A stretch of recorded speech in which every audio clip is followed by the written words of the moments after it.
This is Undaunted.Life, a man's podcast. I'm your host, Kyle Thompson. Let's get into it. All right, guys, we got a special guest on the podcast today. His name is Gabe Rench. He is the co-founder of the Fight, Laugh, Feast Network, and you may know him as one of the co-hosts of the show CrossPolitic.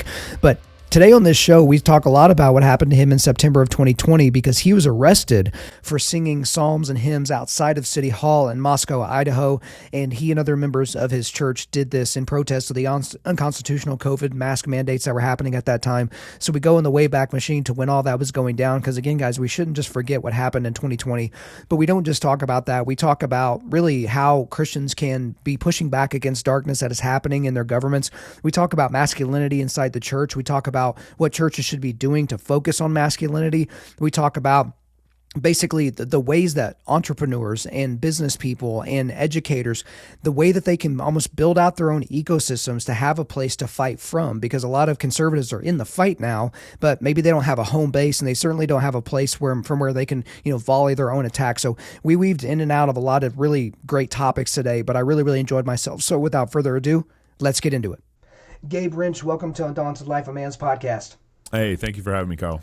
I'm so excited to have you here. It's cool because a lot of the stuff that you do is a lot of stuff that we do here on Undaunted.Life, so covering faith, culture, and politics, but we'll get into all that. We need to kind of start basically. We need a soft place to land. So you're a Christian, and that's a big deal, I would assume, for you and your background. But kind of take us through, because that's, off air, I kind of gave you my, 30,000-foot view story of how I became a Christian. So for you, how did you become a follower of Christ? And then we'll just kind of build from there. Yeah, that's great. I grew up in Texas, and it sounds like talking to you offline before we came on the show, that similar situation. In Texas, everyone's a Christian. It's that Southern Christian culture, that Southern Christianity, and which comes with a blessing. But at the same time, there's this cultural Christianity that can really make you lukewarm, and so that's kind of where my Christianity was kind of baking in a lukewarm cake.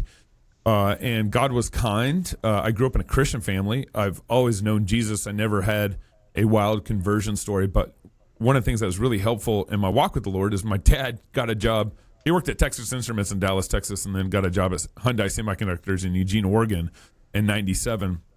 And so I moved with the family up to Oregon.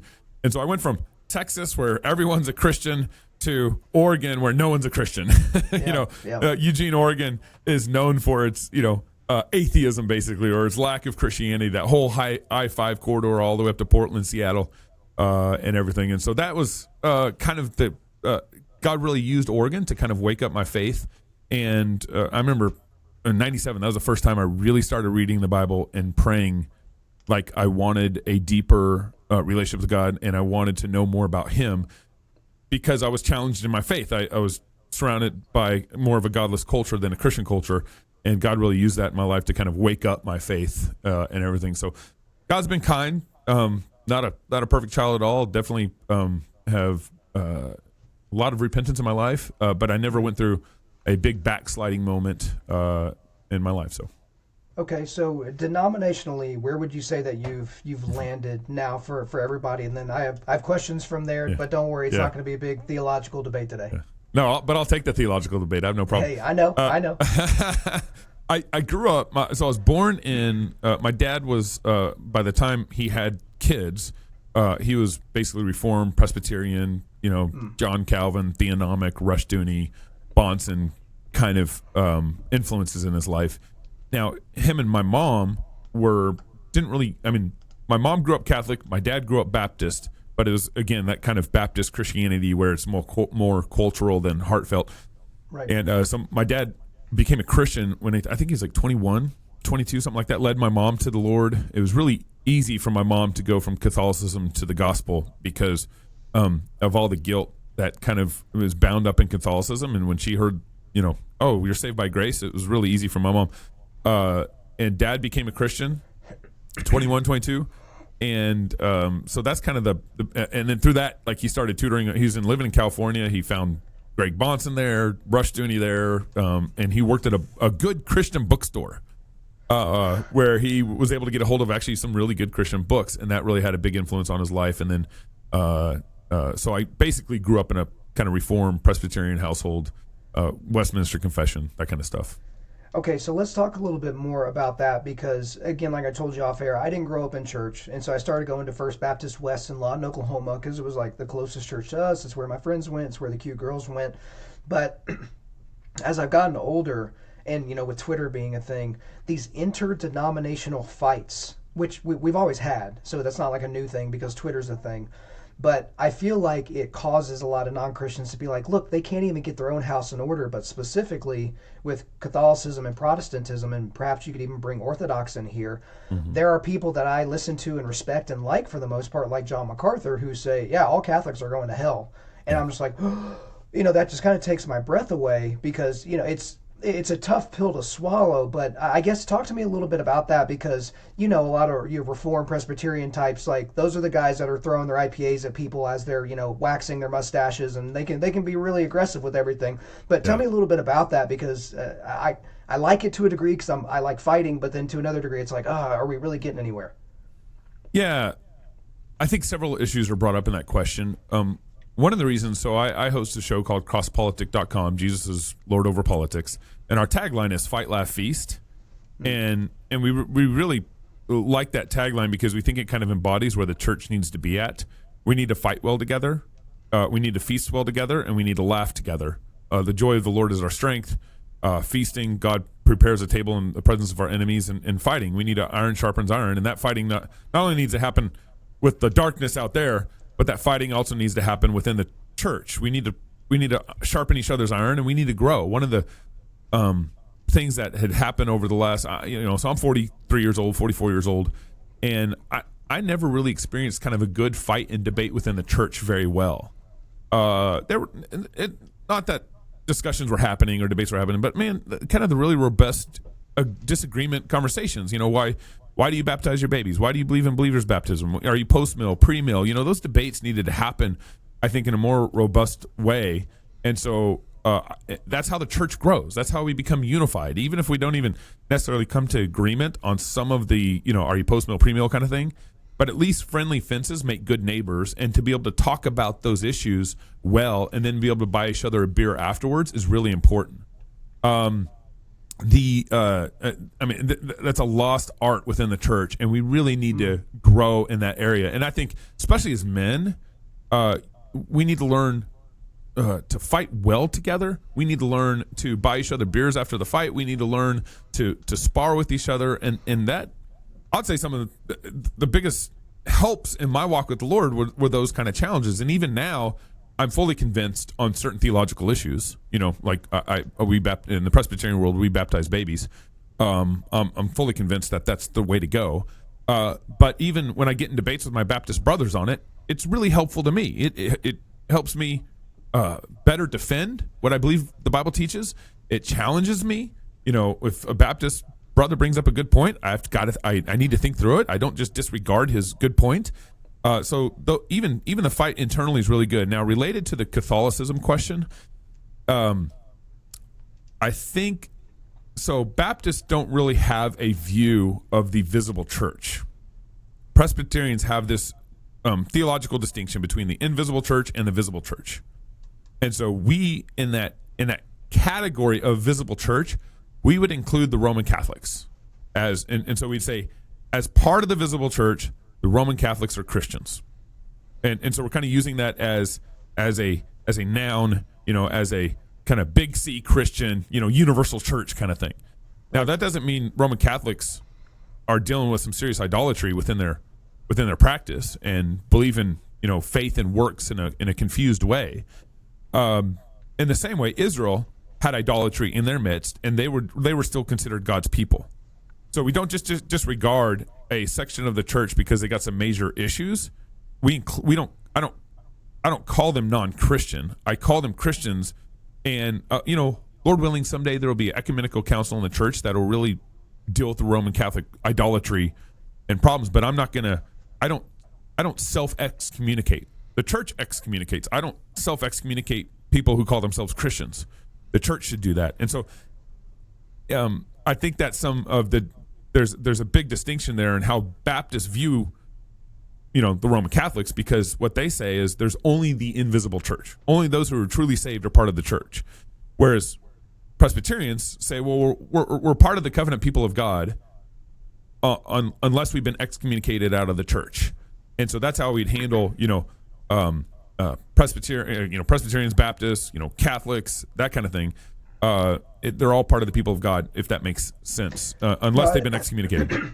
No, I set you up poorly with a question that had about 17 different directions you could go, but you weaved right through it. Congratulations. But, for me, growing up nothing, going to a Baptist church, then going to a huge non-denominational church for over 10 years, and now I'm at like a Bible church that was small when I got there, that's expanded, and I'm sitting under expository preaching every week. Like, it's not as exciting, but it's like, okay, I'm at a healthy church, which is a lot better than what most people can say. But I guess, which earlier you kind of gave a subtle commercial for doing jiu-jitsu, because men don't know how to spar because we don't spar. And so men that have never been punched in the face, men that have never been tried to be choked by a friend and then slap bump and they can laugh about it later, we carry that aggression into our conversations with friends, and we get too fired up, and then we don't have a place for that outlet, for that energy. But I guess the sparring is, there are certain people, Gabe, that they will create a salvific issue out of something that is not salvific. So your stance on old earth versus young earth, that is no, we can't move past go until we figure this one thing out, or whether or not we baptize babies, or whether or not we do this, or whether or not we do that, whether or not baptism is even essential. My wife grew up small town Church of Christ. If you are not baptized, you cannot go to heaven. Like, it's a different, if you go to a worship service that has an instrument, like that's sacrilegious in a way. And so talk to me a little bit about healthy sparring, because I feel like a lot of people, they get really fired up and they can't draw the line on, hey, this is not a salvation issue. In heaven, we're going to clink our glasses together and say, oh, Gabe was right, or oh, Kyle was right. Like, we don't need to fight like it's a life or death issue now. Yeah. Well, Proverbs has a number of verses talking about this, but the one that's probably most known is iron sharpens iron. And, when brothers come together to disagree, to debate, to fight, one of the goals of that is to sharpen each other in their ability to defend Scripture and their ability to grow in good and sound doctrine. I mean, Paul told Titus, you need to be growing in sound doctrine. You need to be teaching sound doctrine. You need to get, and one of the ways to do that is sparring with each other. We've grown up in this kind of effeminate church culture, where what happens is if you disagree in the church, or disagree with the elders, or have a disagreement within your community, or whatever, you're considered divisive. And I can't tell you how many people have told me, well, I brought up something to my church, and their response, the leadership's response, was I was being divisive. And of course, all this can be done in such a way where you actually could be being divisive. Paul addresses that also in his epistles.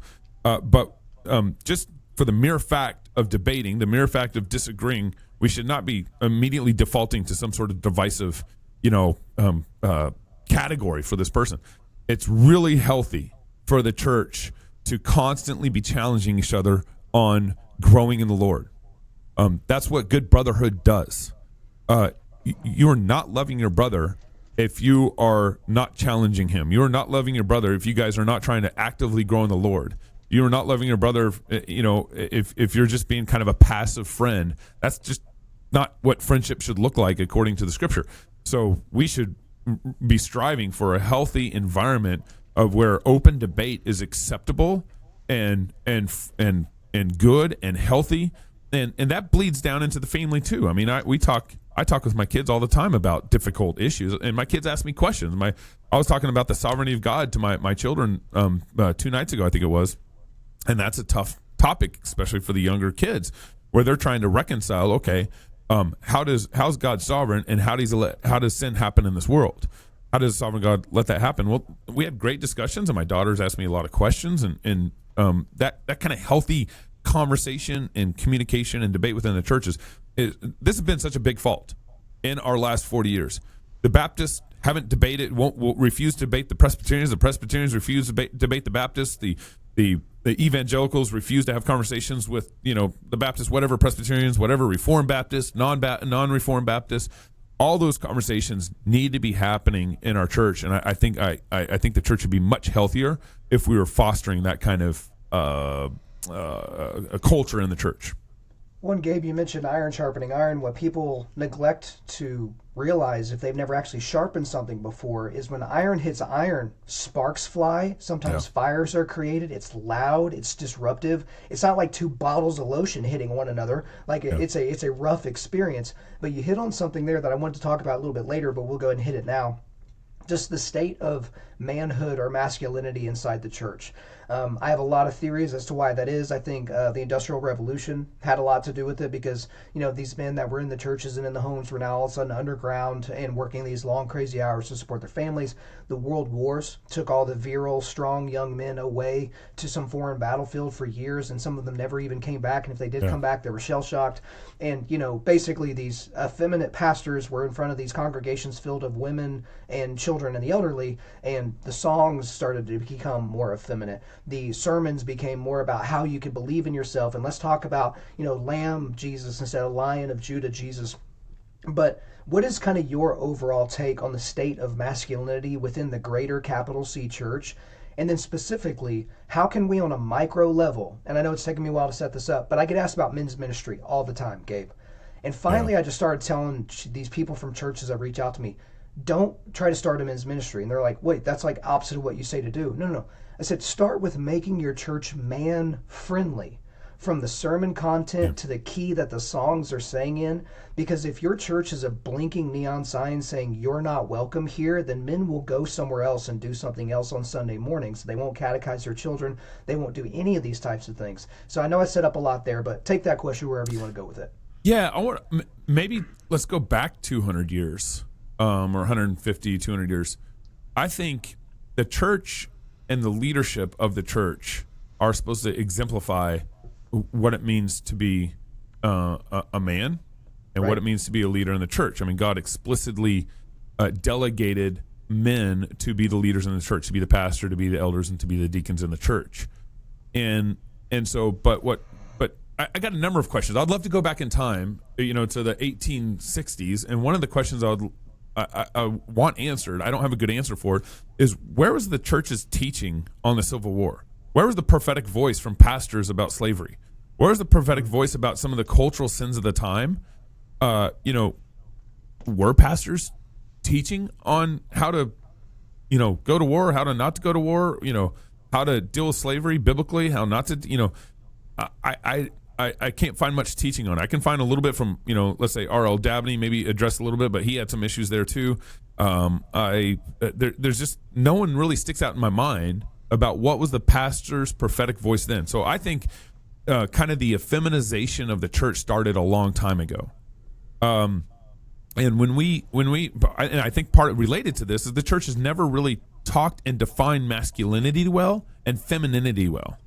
And so there's actually some definitional teaching that needs to happen here. When we talk about effeminization, we talk about the word effeminate is talking about men using women's traits in their dealings, in their characteristics, in their life. Women's traits are great for femininity, for women. Men kind of borrowing women's traits, effeminacy, is counter to God's created order and who God has created men to be. And so what has happened over time is let me just so much here, but let me define masculinity. My pastor's got a great definition of this. It's the glad assumption of sacrifice and responsibility. That's masculinity. You're gladly taking on the willingness to be responsible for the things that God has called you to be responsible for, and you're willing to sacrifice for the things that God has called you to be responsible for. So, for example, I mean, that definition kind of is very broad, but it kind of flows out into examples like, I'm the husband of my family, I'm the husband of my wife, I'm the father of my family, I'm the responsible for the state and spiritual condition of my family, and I need to be responsible for that all the way down to being able to willing to sacrifice my life for my family. So, in the same way, if a CEO is CEO of a company, he needs to be responsible for being CEO. If he's president or governor of your state, he needs to be responsible for the condition of a state. And it's like that covenant representative responsibility, if that makes sense. So a woman is not the head of her family. Ephesians 5, the man is the head of the family. And so there's all sorts of masculine responsibility that flows down from that. And so the church hasn't really defined masculinity. And we kind of, if you ask the church, or if you ask someone in your church, okay, what's a good definition of masculinity? You might talk about brute strength or sacrifice or servant leadership, stuff like that. But it's like one of the central aspects of masculinity, according to the Bible, according to what God has described to men, is actually responsibility. To be masculine is to take responsibility for everything that God has put under your authority. And so the church hasn't defined these things very well. So what's happened over 100 years, 150 years, is we've actually created churches that are tailoring their worship to women, to a more feminine kind of style of worship, and so you're going to lose men through that whole process. So the leadership is not masculine in the church. The leadership wants to talk about your heart and your feelings, which is more geared towards women. The worship service is geared more towards women. So we've created this culture of where in the church it's been built around kind of the more effeminate side of catering to the culture, and that's what I think it's had disastrous effects. Instead of the church coming in and declaring God's word in its unadulterated truth, and structuring worship according to God's word, instead of turning the lights off, instead of bringing in smoke machines and all this stuff, we actually need to be declaring God's word in a way that's actually very masculine, very truthful, and then from that flows out the rest of kind of the culture of how things should be structured and built around it. So, there's more there's other directions we go, but I'll stop right there. Well, certainly there's more directions we can go, but the overall reality is that masculinity is not taught in the church. Headship is not taught in the church.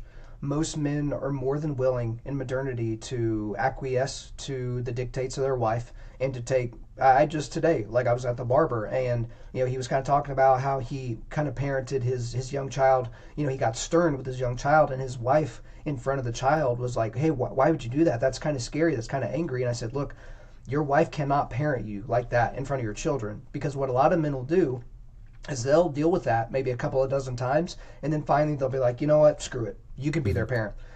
You can be the solo parent. I'll be over here getting ready for my next fantasy football draft. I'll be over here watching porn and jerking off. I'll be over here, getting ready to go to the driving range." And that's the big difference for a lot of men, is they just throw their hands up and say, fine, the culture doesn't want me, fine, I'll disengage from culture. The family doesn't want me, fine, I'll disengage. The church doesn't want me, fine, I'll disengage. But I think the downstream consequence of that, Gabe, is we see a complete lack of boldness in the face of the predations of a dark and satanic worldview that comes from the pride agenda, the LGBTQ pride thing, everything that comes downstream of critical theory, whether that's critical legal studies, critical race theory, things and that sort. And then back in 2020, whenever you had the predations of a totalitarian-esque government trying to force things down on a populace and make them do it based on literally nothing, which is probably a good way for us to go to September 23rd of 2020. And we'll talk about your arrest. So spoiler alert, guys, Gabe got arrested, but we'll talk about your arrest and the aftermath here in a bit. But go ahead and take us back to the Wayback Machine. Give us an idea of what was happening on the ground in Moscow, Idaho, before this incident on September the 23rd of 2020. Yeah, I don't think anybody should forget what happened in 2020. Nope. The government shut down your churches while pot shops were open. The government shut down your churches while strip clubs were open. The government, when COVID happened, I was living in Moscow, Idaho. I remember March 2020. Our mayor. So I'm in Idaho, I'm in Moscow, Idaho. Which is a blue dot in a red sea. State of Idaho is overwhelmingly conservative and Republican, but my town, it's a college town, about 20,000 people, and it's run by a liberal cult, basically. That's not a pejorative. I think it's actually pretty accurately describing what's going on here. Our mayor, I think it was March 20th or March 25th, something like that, in 2020, shut down the businesses in downtown and used the threat of the force of the police to keep everything shut down without. There was no cases of COVID in town at all. So even before there was one case of COVID, our mayor freaked out and shut down downtown. While literally that same next couple weeks, he would go out and play golf 5 miles outside of town and drink beer with his buddies where the edict didn't apply. Right. Just insanity. And so I actually inadvertently, March 11th, I signed up to run for county commissioner because our county had raised taxes 4 years in a row. I tried for 6 months to try to find someone to run for county commissioner, and no one would. So I was just like, all right, I'll run. And so that was before the shutdown. That was before COVID was really a thing. That was in March, early March. And then when our mayor shut everything down, all of a sudden I became the anti-shutdown candidate. And so I was at odds with our city. Even though I was a county candidate, I was at odds with our city from the jump. I led open up business rallies. I kind of became this political figure against the shutdown. And then in addition to all this, our church, the way we protest in our town is when the city does something, when our liberal cult does something crazy, we just go sing psalms and spiritual songs and hymns in downtown for 20 minutes, and then we leave. We aren't bringing Molotov cocktails to the protest. We aren't staying there for 3 hours for the protest. We just make a point. We go sing psalms for 20 minutes and leave. Well, the shutdown went through various phases. The governor was involved in our shutdown also in Idaho. And July 2nd, our city council passed this resolution where if you were standing outside, you had to wear a mask if you couldn't stand 6 feet apart from each other. Just an outdoor, crazy emergency health resolution, and where you either had to wear a mask or stand 6 feet apart. And so the police would walk with clipboards up and down town, making sure everyone was standing 6 feet apart or wearing a mask. And my community didn't really participate in that. And we'd go sing psalms and protest the mandate, not stand 6 feet apart, not wear masks in downtown. The city council kept renewing this resolution. Every 30 days they'd renew it. On March 23rd, this gets us to March 23rd, so they've been doing that all summer. March 23rd, actually 21st, the city council renewed that health emergency order to January 5th. So they got past the 30-day thing. They said, let's just bring this order out 4 months. And so my pastors were like, well, let's go protest. Let's go sing psalms. And this time, let's go to City Hall parking lot on Wednesday. So 2 days, Monday, it was the resolution was passed. And then on Wednesday, we went to City Hall parking lot to protest and sing psalms. And when we got there, this is like 5 p.m. after everyone's kind of done with work. We got there 5 p.m. on September 23rd, and the mayor and the city supervisor had paid city staff to clear the parking lot and to spray paint circles 6 feet apart so they could objectively say, oh, they weren't social distancing, setting us up and all that stuff. I remember walking up in the parking lot. There's about a couple hundred of us walking into the parking lot to sing, and looking at all these polka dots. It looked like some polka dot game was happening or something. That's what it looked like to me. And I realized, I was like, oh, those circles are for us to stand on so that we could be objectively 6 feet apart. And the cops are lined up against the City Hall parking lot like we're going to run City Hall or throw Molotov cocktails at City Hall. Something. It was just insanity. So we started singing psalms, and they came up to the cops immediately approached my mom. Because they had to approach a woman first because they're cowards. And they asked, are you with this man? And my mom said, this is my son. And so, you know how COVID works, like family doesn't pass COVID. And so we were legal for some reason. I don't know. I still don't know why that was the case, but we were legal. Me and my mom stand next to each other. And then I put my arm around my buddy Tyler, and I said, this is my friend Tyler. And Officer Casalt, the officer that arrested me, he said, give me your license. And I said, no, I'm exercising my First Amendment rights, which is an oath you swore. You swore to defend my First Amendment rights against the mayor. And he asked for my license again. And I said, officer, you know you're wrong. You swore an oath to defend me. He asked for my license again. I said, I'm not giving it. And then one more time, I think it was 4 times, he asked for my license. And of course, he wouldn't talk to me. He logically couldn't process his oath and what the mayor wanted him to do. And so he arrested me. He had to take my hymn book away. Like, I remember, like, that was the most eerie moment, like when he was taking my hymn book out of my hands to handcuff me. So I got handcuffed, and then I went to jail that night. I was there for about 3 or 4 hours. One other couple was arrested along with me, Rachel and Sean Bonet, and so we got out 3 or 4 hours later. And my producer of our show and a host with me, he said, we got to go live right now. And so I walked to the studio. As soon as I got out of jail that night, I walked to the studio and we did a show live about my arrest and what happened. That show went everywhere. President Trump ended up retweeting my arrest. I mean, it just blew up all over media, and it was shocking. I mean, like, you Google my name in the arrest, and you'll watch the video, and you'll see all these people singing, raising their hands, worshiping, and we embodied the First Amendment there. It was really interesting because we're singing and worshiping, we're petitioning our government, which is in the First Amendment, right? We're gathering and assembling, which is so the whole First Amendment we are exercising, and the cops and the city violated our First Amendment rights in the name of their emergency health orders. I won the criminal complaint against me, and then just this week I signed the final negotiation. We won a 3-year lawsuit against the city for violating our First Amendment rights. And it's been a national story on and off for the last 3 years. And it's also setting a lot of precedent, I think, for how cities are not allowed to take away your First Amendment rights during COVID. So it's actually a really important case, I think, nationally for what's going on and everything. So that's kind of the gist of the story. But I served as a deacon at my church. I was a political figure, and then of course, in my city, and then of course my work on CrossPolitic. So I felt like as a deacon, as a man of my family, and as a political leader, I needed to be standing up for my city and taking responsibility for the lanes that God had given me in those moments, and it had a very huge impact on the city. The city never forced their health emergency order again from that point on, even though it was still live till January 5th, and it had a huge impact. I think on John MacArthur and his church were fantastic during the pandemic. Yeah, they waffled a little bit at the beginning, but then they repented, which is a very masculine thing to be doing, taking responsibility of your own sin.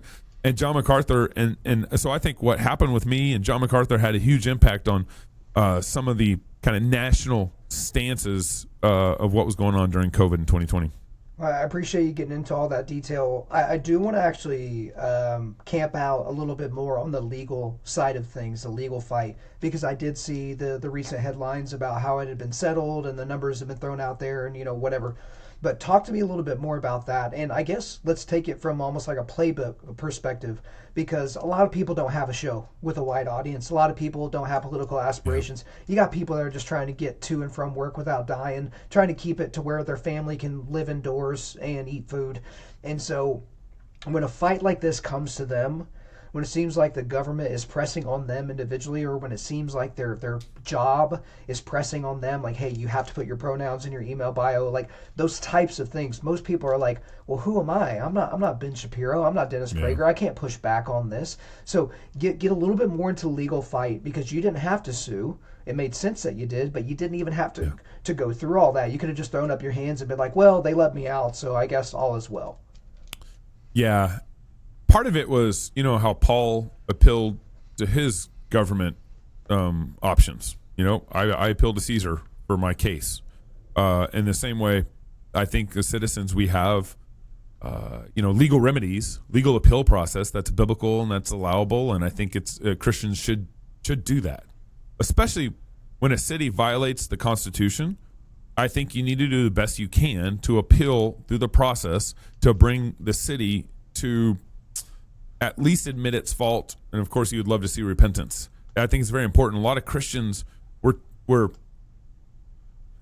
taught to be, the 11th commandment. We're taught to be nice, and that's right. Being nice is not what we're called to. We're called to love, and love is not always nice. Love is truthful.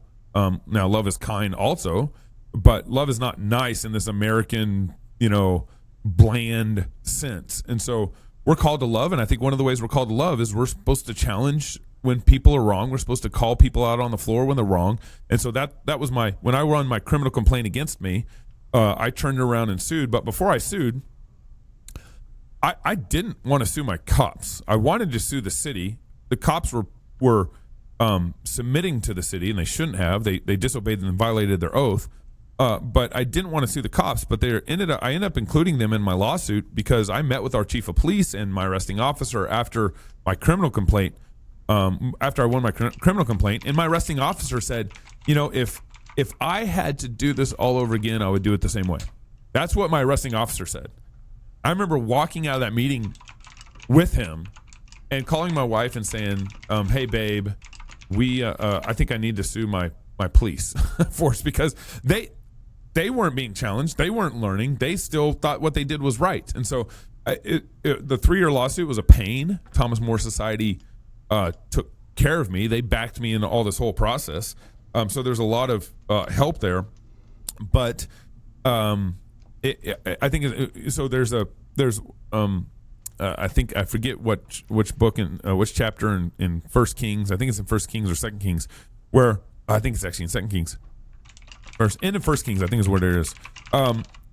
The prophet hands the king a stick and says, "Strike the ground, and this is how God will, how God will defeat your enemies. Strike the ground." So the king struck the ground 3 times, and then the prophet takes the stick back, I think, and he says, "You fool! You only struck the ground 3 times. You need to strike the ground. You should have struck the ground as many times as it took, and God would have delivered you from all your enemies." And I think that's part of what Christians have. A part of our problem is we do strategic blunders where we don't know the art of pursual. When we get a victory, we don't know how to pursue to the full extent of the victory. And so that was kind of one of the principles that was driving me here, is like, okay, we got a victory. I won my criminal complaint. My arrest went national. My arrest kind of embarrassed my city and what they did. But I need to pursue this further with the city. I need to strike the ground harder because I need to pursue victory further. And so that's why I did a 3-year lawsuit against my city, federal lawsuit against my city, is to pursue kind of that punitive side of how my city needed to learn. I mean, I don't think I'll ever get an apology from my city, but I did get a lawsuit victory, and I think that's very important that Christians need to pursue, not just get one victory, but we need to pursue until we think justice is meted out as best as possible in this civil realm. So let's talk a little bit more about that. I think part of it, and I've talked about this a lot on my show, is just conservatives in general actually fighting back.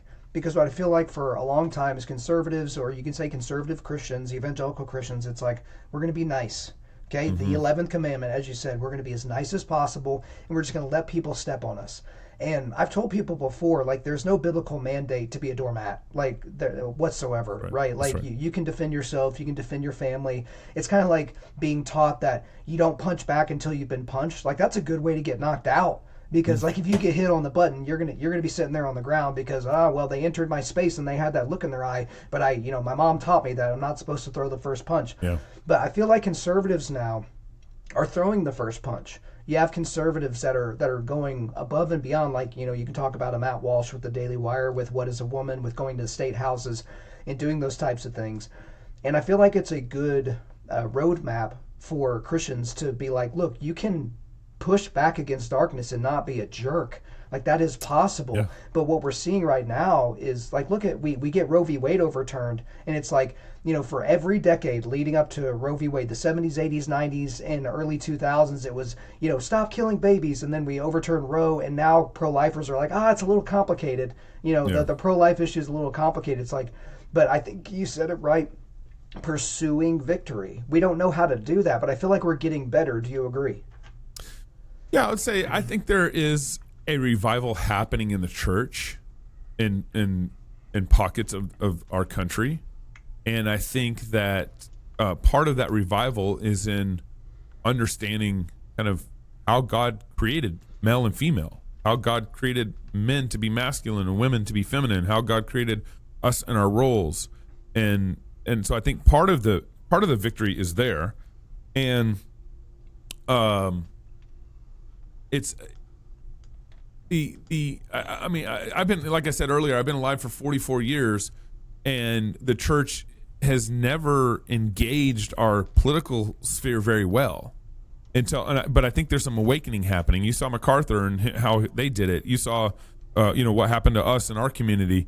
I think there's a real important vision that needs to be taught here. For 40 years the church said, keep your faith in your house, keep your faith in your church.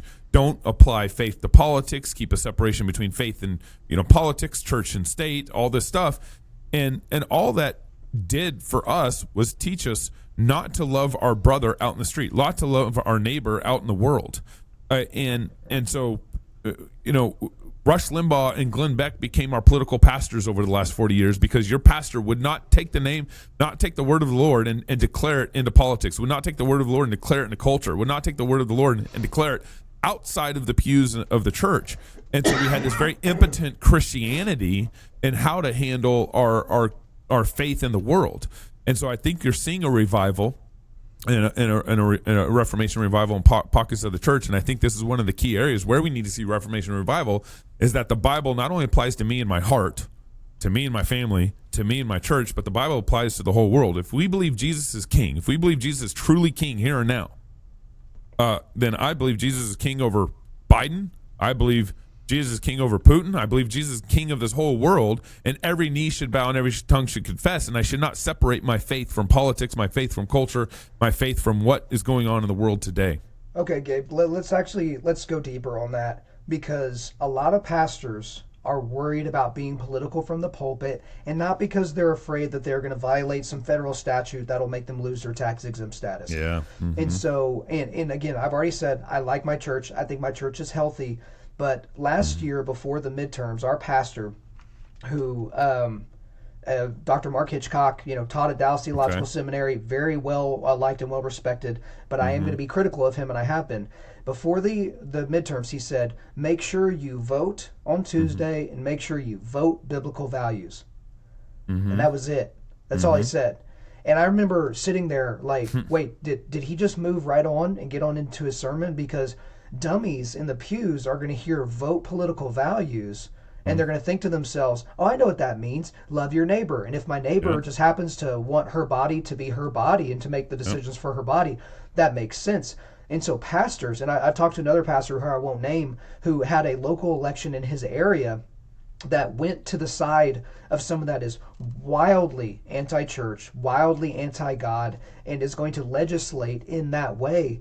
And he leads a church, and that the size of his church could have swayed this election in this local area. And so pastors right now are kind of wrestling with, okay, how much do I use the pulpit for that? Because I've heard arguments before, like, look, Kyle, Sunday morning, that pulpit is not for politics. That's what you're saying is a Sunday night issue. That's a Wednesday night issue. But when human flourishing and human life, image bearers of God, Imago Dei, when that is at stake, what exactly are we talking about where we're like, oh, we don't want to talk about it on Sunday because people might get offended? You know what I mean? Yeah. Yeah, it's because we've been taught a disconnected and inconsistent Christianity. It is inescapable that politics is religious in itself. Politics, it's inescapable that laws are religious. All laws are reflective of some sort of religious belief, whether it's secularism, Christianity, whatever. Laws are just the external, as Van Til would say, laws are just kind of the external application of religion.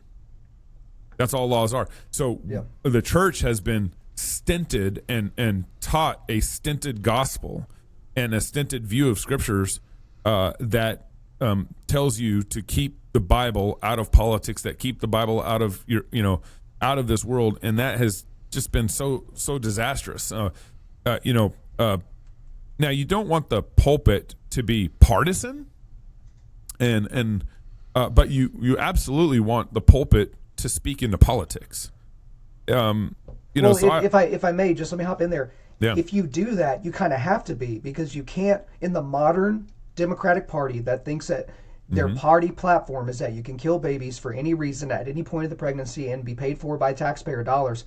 That is unfortunately a partisan issue. There is no middle ground. Yeah. No, and I'm using the word partisan. Like not like a Republican church. Like, hey, we're the Republican church or something like that. That's correct. So I absolutely believe my pastor has endorsed people from the pulpit. He said, hey, this guy's righteous. This guy's faithful. You should vote for him. This person over here believes in baby killing. Yeah. So I have no problem with that. I would want to avoid maybe some partisan disputes from the pulpit. But I absolutely, the pastor should declare from the pulpit God's truth in this moment in our culture. And sometimes that might mean endorsing a candidate. Right. But I think that's few and far between right now. I could see that becoming more and more of a thing as we move forward, possibly. But the point is that the church, the pastor, is declaring the word of God. His job is to herald the word of God. His job is not to try to make the word of God palatable. He should just be declaring it in all its raw glory to his church, to his culture, to his community, to the political situation that we find ourselves in. And either he teaches his church how to apply the Bible to politics, or the world's going to teach them. Right. Like, it's inescapable. The sheep are learning from somewhere. Absolutely. The kids will be catechized somehow and somewhere, and it's not going to be by exactly people that you would prefer. But let's take that even deeper. So we talked a little bit earlier, Gabe, about how Christians are trying to be nice. We're trying to be accommodating. But the problem is, I feel like Christians are being accommodating on issues that don't have a middle. And so let's use the most extreme examples. Trans ideology and abortion. Yeah. There is no middle ground on abortion. Yeah. There is no moderate position on abortion. Yeah. Because it's either you're pro-life for the entire time of the pregnancy, or you're pro-abortion. That there is no middle ground saying that, well, I don't want abortions past 12 weeks. Okay, but you're still pro-abortion. Okay, so there's no middle ground there. And also the transing of the kids specifically. Transgender ideology for anybody, but specifically with children. For a 7-year-old girl to say that they're a boy, and you say, no, there is no middle ground on that. Right. We're not going to raise her as a society. I'm not going to acquiesce to her parents' requests on her pronouns. But the church is like, how many Christians do you know that will not only use the chosen name of somebody, which I'm fine with. If I know you as Nick and now you're calling yourself, Nancy, fine, I'll call you Nancy, but I'm not going to use she, her pronouns for a man that I know to be a man. Yeah. But so many Christians are like, you know what? I don't want to needlessly offend anybody, and so I'll just use their pronouns because, I can't, how can I share the gospel with them if I don't even use their pronouns? It's like, oh my gosh, do you hear yourself? But talk to me a little bit more about that, because some people think like, Kyle, you're looking for a fight. You're just trying to be a jerk. But it's like, no, we're either going to believe in capital T truth, or we're not. We're either going to believe the truth of the gospel and the dictates of God therein, or we don't. There is no middle ground here. Christians have bought into the secular myth that there is neutrality, that there is a neutral playground that we can all meet at. And because they've bought into that secular myth of neutrality, the whole attempt at secularism, at liberals to push some sort of neutral ground is so they can eventually win that neutral, so they can eventually run the play of gaining all the power. Right. And so what it does to Christians is we bought into this myth of neutrality, and we think, everyone can just get along in the public square. We can all have our God in the public square. But all that is doing is it's buying time for the liberals. It's buying time for the new God to come into the system and take over and take power and control. And so that's what's happened, is we believed in this myth of neutrality, and we believed in this, thou shalt be nice, and we believed in we need to separate the church from state, faith from politics, all that stuff. And all that did was allow for the secularists to run their play, the godless ideology to come in and declare their own God over the system. So there's every country, every political movement, every society has a God. Whether that God is the God of the Bible or that God is the God of secularism, it doesn't matter. It's inescapable that there will be a religious God over the state, a religious God over the country, a religious God over whatever movement is there. And so why would I not want to declare the lordship of Christ over our country? If I think God's law is the best law for a thriving society, why would I not want to declare that into our culture? Why would I not want the gospel, which I believe is the best for everybody? Why would I not want that to be the prevailing ideology of our country instead of secularism, which believes, this Christians have allowed prayer to get pushed out of public school. There's this great quote from R.L. Dabney back in the 1870s where he said the public school system is going to push out catechisms, prayer, and the Bible out of public schools. There will be a day where you don't have prayer, Bible, and catechisms in public schools. And we think our first initial response is there was Christian catechism being taught in the public schools. That's incredible. I remember when see you at the pole was a thing, when going to pray at the pole, because prayer had been pushed so far out of the public schools. And And it's because we believed in this like myth of neutrality, and then over time secularists pushed catechisms out, pushed Bible out, pushed prayer out of our public schools, and Christians are still participating, thinking like, oh, we still have a place in this world. It's like, no, we don't, because we believed in neutrality and we got suckered into it. How come our country currently right now is made up of about 40 million evangelicals? 40, 50 million evangelicals is, different definitions at different levels, but at least some sort of confessing evangelical make up 40 million of our country. How come the LGBT crowd, which might at best make up 5 to 8 million people in our society, how come the LGBT crowd is getting all their laws passed, getting all their presidents voted in, getting all their secularist agenda pushed through our society? It's because Christians have been so suckered into the soft Christianity, we've been pushed into the corners, and the 10 million are chasing the 40 million. When Israel went into the promised land, Moses warned Israelites, saying, if you obey God, this is in chapter 28 and 29, several times he says this, if you obey God, your 1,000 will chase their 10,000. Your small numbers will chase their big numbers. And if you disobey God, their small numbers will chase your big numbers. And that's where we're at right now. The small, agnostic, atheist, godless ideologies, the godless worldview, the godless people who are pushing all this trans morality on our society, they're chasing the 40 million. And it's because we've neglected God, we've denied God, we've gotten idolatry all caught up in our churches, and the small godless people in our society are chasing the 40 million right now, and we need to that should cause us to want to repent of some serious sins that are in our ranks.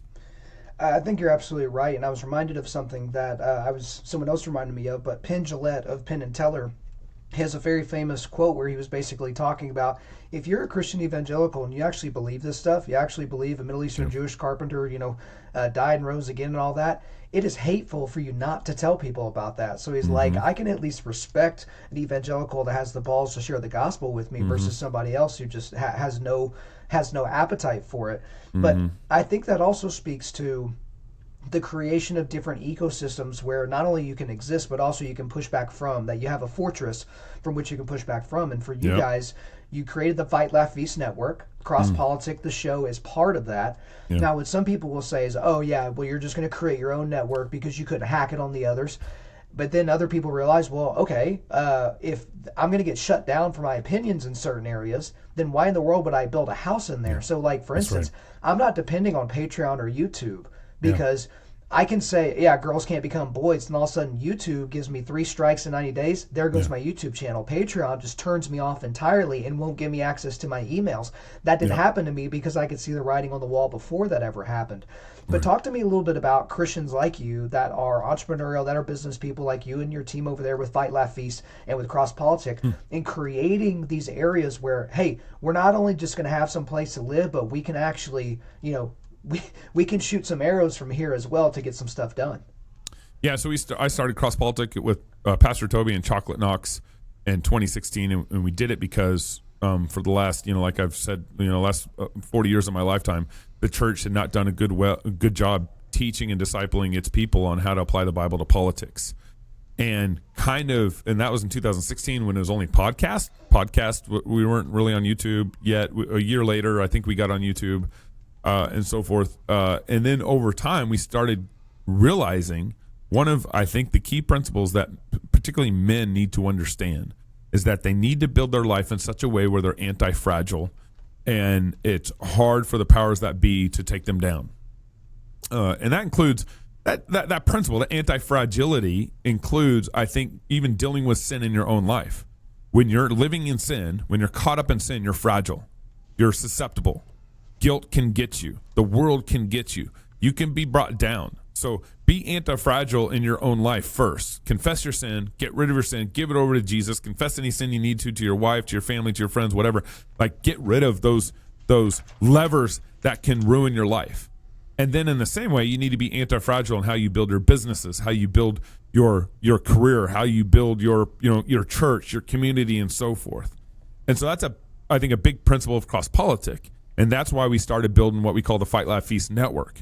It's a podcast network that we're turning into a TV network over time, and it needs to be anti-fragile. So we aren't dependent. We're on YouTube, but like this last year, we've probably been suspended every other month from YouTube or had a show deleted from YouTube this last year. So we've basically been canceled by YouTube or censored by YouTube since 2020, since COVID, and so social media is kind of a difficult path, and so we got to build our own platform.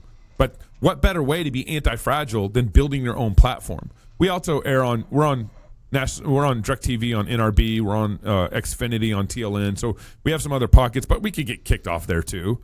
So build your own platforms, and to be as anti-fragile as possible, kind of take control of what you are able to as much as possible. And so that's the idea behind the Fight Laugh Feast Network. And our goal is over time to create Christ-centered content for the whole family. So we don't want to just be CrossPolitic, kind of a talking political show. We also want to create Christ-centered content for the whole family, because Christian church this all ties into what we've been talking about with discipleship, has not done well in discipling its people over time.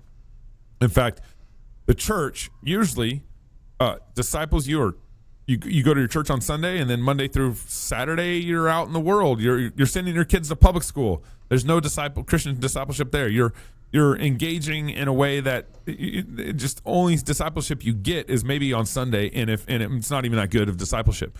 So networks are actually, I think, a very strategic play. I think Christian education is a very strategic play. You need to be having your kids in Christian schools or homeschooled. And I think networks are part of that kind of similar play. If you're building a community, one of the things you need to have is a Christian school or homeschool co-op program in your community, because that's how you disciple your children Monday through Friday or Saturday throughout the week. Okay, not just Sunday. And I think part of this kind of a similar play is a network. Christ-centered content for the whole family. We want to be in people's houses from 7 a.m. to 10 o'clock at night, from cartoons to sitcoms to hunting shows to cooking shows to nightly news every night. We want to be your Thursday night family entertainment, because what happens is Christians are pretty good at, let's say, funding like a Kirk Cameron movie or something like that, and we'll put in $3 million to fund a movie, and then Sony gets all the profits. And then that movie might last for 6 months or maybe 18 months, might have a very stinted impact. But a network is constantly in people's houses every week, creating relevant content that's to that week, nightly news that's to that day, and discipling people over the next 40 years. There's a reason why Fox, Tucker Carlson was getting 5 million views a night before he left. But that was because Tucker was a talent there for sure, but Fox had been working on building that audience for 40 years. And Tucker came in. Of course, he drew some more people in, too, in that audience. But I think the long-term play of what a network could do for a discipleship is so powerful and so important.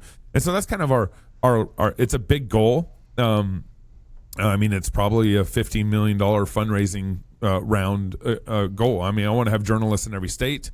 I want to have a whole network of Christ-centered content. I want to have cooking shows. We're actually working on a cooking show and a TV show called thisamerica.tv. You can go to thisamerica.tv to find out more about it. Basically, it's a Mike Rowe Dirty Jobs meets Christian economy kind of show. I'm the Mike Rowe figure in that show, and so I think there's a lot there that needs to happen. And I think network concept and media through that avenue is really important. We're coming in. I know I've been talking here, but we're coming into a situation where I think this is a very even more strategic play, and the timing is right. Fox, CNN, all these legacy media networks are losing people's trust at massive scales. Tucker got kicked off Fox basically for telling the truth, but also they are coming into a situation where they're not getting the next generation. Right now, Fox's audience is probably average age of 15 older. I was on Laura Ingraham. I was on Fox and Friends with Pete Hegseth. I know that audience. And so they are not getting the younger generation to tune in. The younger generation is tuning in on social media, tuning in on, apps and all that stuff. And so we're in a situation where I think our network can really take off, given kind of the state of things. It's going to be about a 20-year fight, 20 years of hard work. But I think we're in a fantastic moment for kind of building this kind of infrastructure that's not beholden to the powers that be. Me and you, we could not be doing what we're doing right now, 15 years ago, 20 years ago. All the gatekeepers were the networks and the cable television pipeline and all that stuff. For us to be able to spin up our own podcast and our shows and grow to the extent that we've been able to has been a massive blessing from God. It's like Gutenberg. You remember when the Gutenberg press happened? It made it impossible for the Catholic Church to quash distributing Bibles in the common language to its people. Well, that's what podcasting is like. Right. That's kind of like what Media 2.0 is like, where it's making it possible. The gatekeepers can't hold everything down. And that's why Joe Rogan gets the following that he gets. That's why Tucker is able to be like, hey, Fox, the gatekeeper cancels me. Fine, I'll go do my own thing. So I think we're in very exciting times for the gospel to go out in a way that the gatekeepers can't even control, although they're trying very hard to right now. Yeah, there are a lot of gatekeepers, but the gospel can't be held down. And, God can move mountains. We got to bring a shovel. And it's guys like you and organizations like the ones that, that you're a part of that is helping to build that for the next generation, because it's not just about building it for us, it's building it for someone else to build upon. I talk about this all the time. Think about your favorite theologian or your favorite researcher or favorite philosopher. They may have spent 40 years trying to figure out something, and then they figure it out, and then they write about it, and then you can get 40 years worth of work in a weekend's worth of reading and then build on top of that person. That's why we're doing things like with CrossPolitic, with Undaunted.Life, a man's podcast, to be able to create these things to where there is something to build on for the future. But Gabe, we're out of time, unfortunately. I'm so glad that we were able to talk and weave into and out of a whole bunch of other different subject matters. But that's all for me. Is there anything else you want to get off your chest? Yeah. I'll just say one more thing. If your audience is interested, we got our Fight Laugh Feast conference in Kentucky in October. You can go to fightlaughfeast.com to find out more. And it's a Christ-centered, family-oriented conference. We're actually taking it to the Ark Encounter this year. The Ark Encounter is an amazing place. Ken Ham raised about $100 million to basically build this life-size replica of the Ark, and we're using their event center. We're kind of taking over the campus, and we'll have a couple thousand people at the conference. Lord willing, we already have more signups than we've ever had at our conferences. And I mean, our conferences, they start off, they're family oriented. The topic this year is the politics of 6-day creation. We start off with beer and worship, beer and psalms, what we call it, and Jumpy Castle for the kids and punch for the kids. That's how we kick off our conference. Just big fellowship time of beer, hors d'oeuvres, punch for the kids, Jumpy Castle, and singing praises to God. That's how the conference kicks off. We also have a pre-business conference this year. At the conference, we have the CEO of Give Send Go that's going to be there, the CEO of Maddox, David Bonson's going to be teaching at the pre-business conference called Business Makers Conference.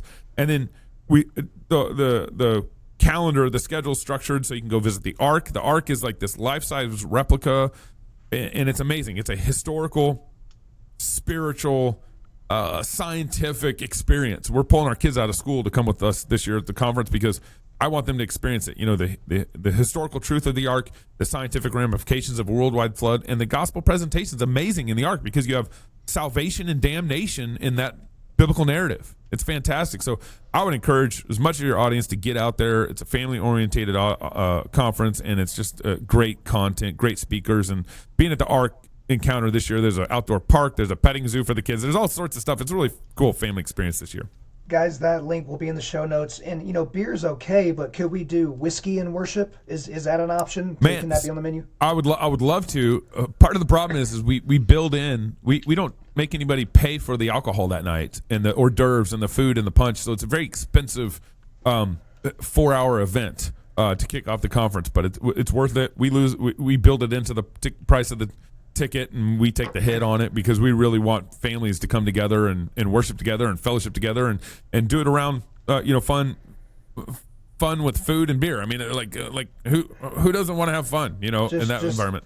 Just throwing this out there to you. You'll be in Kentucky. You're going to be near-ish to the Bourbon Road. I'm sure there's a few people up and down the Bourbon Road that wouldn't mind donating a couple of cases to make sure Whiskey and Worship could go down. I'm just saying, Gabe. I'm just saying. But Gabe Rench, thank you for coming on Undaunted Life, a Man's podcast. Thank you for having me, Kyle. There you go, guys. I hope you enjoyed my time with Gabe Rench. But before we let you go, we are going to do a quick resilience boost. At Undaunted.Life, our mission is equipping men to push back darkness with content that forges spiritual, mental, and physical resilience. So I've got 3 links for you today. I've got a link to Gabe's website. I got a link to the Fight, Laugh, Feast Network, where you can get also the information there for the thing that they have coming up, the conference later on this year in Kentucky, and also a link to the CrossPolitic show. Thank you guys for listening to this episode. Wherever you're listening to this, please subscribe, rate, and leave us a positive 5-star review. If you want me to come speak live at your event or on your podcast, just shoot me an email to info@Undaunted.Life. That's info@Undaunted.Life. Follow us on Instagram and like us on Facebook, and check out our website for everything else, including how to donate to keep more content like this coming your way. Just go to www.Undaunted.Life. Also, we want to thank the band Holy Name for allowing us to use their music for our content. The music on this podcast is their song Perpetua, which is off their self-titled debut album on Face Down Records. The links are in the description. I'm your host, Kyle Thompson. Remember, keep pushing back darkness, keep forging spiritual, mental, and physical resilience, keep seeking the Lion of Judah.